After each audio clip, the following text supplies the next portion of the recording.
கிறிஸ்துவுக்குள் பிரியமானவர்களே, நான் உங்கள் வின்ஸ்டீபன். இன்னைக்கு ஆண்டோட வார்த்தை எரேமியா 4ஆம் அதிகாரத்தில் முதல் வசனம்.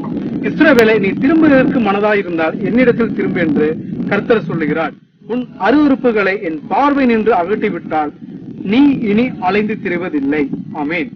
இன்னைக்கு ஆண்டோட வார்த்தை பாருங்க, மனம் திரும்புதல். இன்னைக்கு காலை வேளையில் ஆண்டவர் சொல்லுகிறார். தினமும் ஆண்டோட வார்த்தை கேட்கிறோம், தினமும் ஆண்டோட வார்த்தையின்படி நடக்கிறோம். ஆனாலும் நமக்குள்ள சில பாவங்கள் நமக்குள்ள இருக்கு. அதை விட்டு நம்ம ஜெயிக்க முடியல, அதை விட்டு நம்ம மீண்டு வர முடியல. விடுதலை நமக்குள்ள இல்ல. ஏன் அப்படின்னா, அதை நம்ம திரும்ப திரும்ப அந்த பாவத்துக்குள்ளே இருப்பதனாலதான்.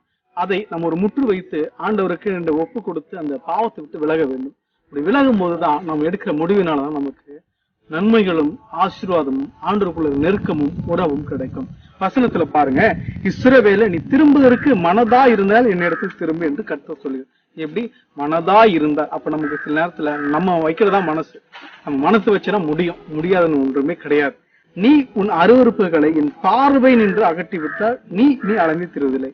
அவருடைய பார்வையிலிருந்து நம்ம அகற்றி விட வேண்டும். ஏன்னா எல்லா இடத்திலும் ஆண்டவராய் இயேசு எங்கு வேணாலும் இருக்கார். அவர் ஆவியானவர். அதனால எல்லா இடத்திலும் அவர் இருக்கிறவராய் இருக்கிறார். அதனால நம்ம அவர் மறைத்து எந்த பாவத்தையும் செய்து விட முடியாது.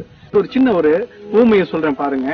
ஒரு பையன் என்ன பண்ணானா, அவன் ஸ்கூலுக்கு போறதுக்காக எப்பயுமே என்ன பண்ணுவானா, ஏதாவது ஒண்ணு சொல்லுவான். நான் நெல்லு அங்க போனா கோழி இருக்கு, என்ன கோழி கொத்தி சாப்பிட்டுருன்னு சொல்லுவான் ஒரு சின்ன பையன். அப்ப இப்படியே அவன் சொல்லும் போதெல்லாம் அந்த அப்பா அம்மா என்ன பண்ணாங்க, என்ன இப்படியே சொல்ல மனநல மருத்துவமனைக்கு டாக்டர்கிட்ட கூட்டு போனாங்க. அந்த டாக்டர் எல்லாம் சொல்லி அவனுக்கு புரிய வச்சதுக்கு அப்புறம், நான் நெல்லு இல்ல மனுஷன் அப்படின்னு சொல்லி அந்த பையன் புரிஞ்சுக்கிட்டான். இப்ப மீண்டும் அவன் வீட்டுக்கு வரான்.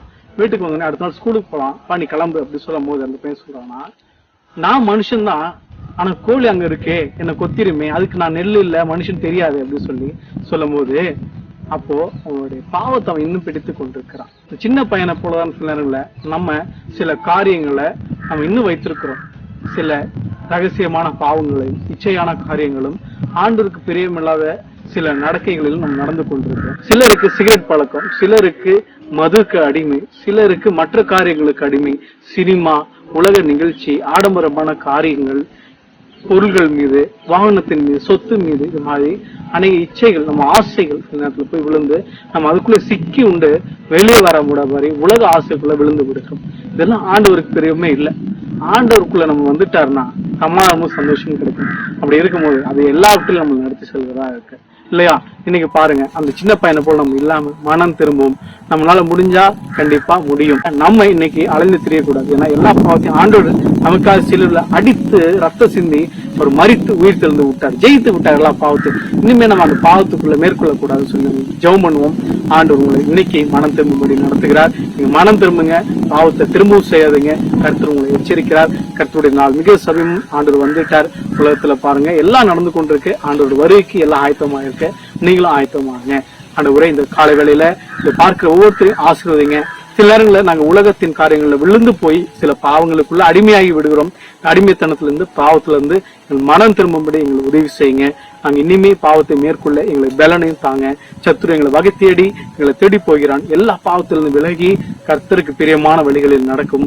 தினமும் ஜெபிக்கவும் ஆராதிக்கும், வேத வசனங்களை வாசிக்கவும், கர்த்தருக்கு பிரியமான பிள்ளைகளை நடக்கும். எங்களை ஆசீர்வதிங்க, எங்களை வழி நடத்துங்க. இயேசு நாமத்தில் பிதாவே, ஆமென், ஆமென். கர்த்தர் உங்களை யாவரையும் ஆசீர்வதிப்பாராக. God bless you. Have a nice day.